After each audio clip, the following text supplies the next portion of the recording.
بسم اللہ الرحمن الرحیم۔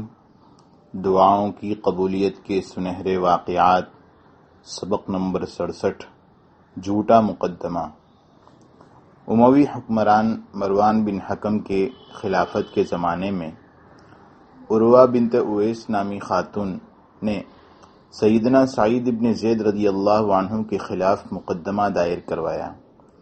سیدنا سعید عشرہ مبشرہ میں سے تھے۔ مقدمہ میں دعویٰ کیا گیا تھا کہ انہوں نے عروہ کی زمین کے ایک ٹکڑے پر ناجائز قبضہ کر لیا ہے۔ مقدمہ مروان کے پاس گیا۔ اس نے نہایت عزت اور احترام کے ساتھ سیدنا سعید کو بلوایا۔ یہ اس وقت خاصے بوڑھے ہو چکے تھے۔ مقدمہ پیش ہوا تو انہوں نے کہا، میں اس کی زمین پر کیسے قبضہ کر سکتا ہوں جبکہ میں نے اللہ کے رسول صلی اللہ علیہ وسلم سے خود سنا ہے۔ مروان کہنے لگا، اے صحابی رسول، آپ بتائیے آپ نے کیا سنا ہے؟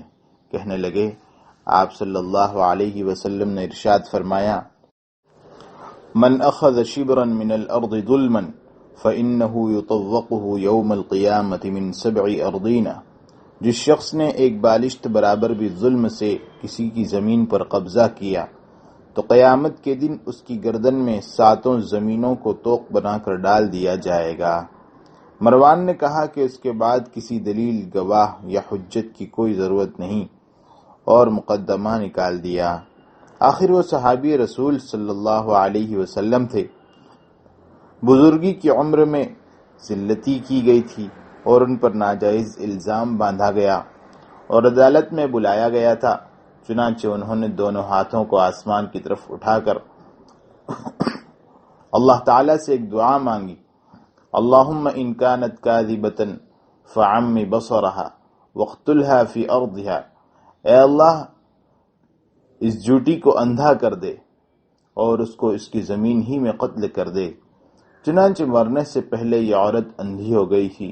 ایک دن اپنی زمین میں پھر رہی تھی کہ اذ وقعت فی حفرۃ فماتت، اچانک وہ ایک گڑھے میں گر کر مر گئی۔ تراشے۔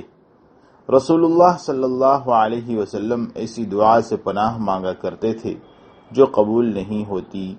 انس رضی اللہ عنہ نے رسول اللہ صلی اللہ علیہ وسلم کی ایک دعا کا تذکرہ کیا ہے جو آپ صلی اللہ علیہ وسلم اکثر مانگا کرتے تھے، اللہم انی اعوذ بک من الاربع، من علم لا ينفع ومن قلب لا يخشع ومن نفس لا تشبع ومن دعاء لا يسمع۔ اے اللہ، میں 4 چیزوں سے تیری پناہ میں آتا ہوں، ایسے علم سے جو نفع نہیں دیتا، ایسے دل سے جس میں خشوع نہ ہو، ایسے نفس سے جو کبھی سیر نہ ہو، اور ایسی دعا سے جس کی شنوائی نہ ہوتی ہو۔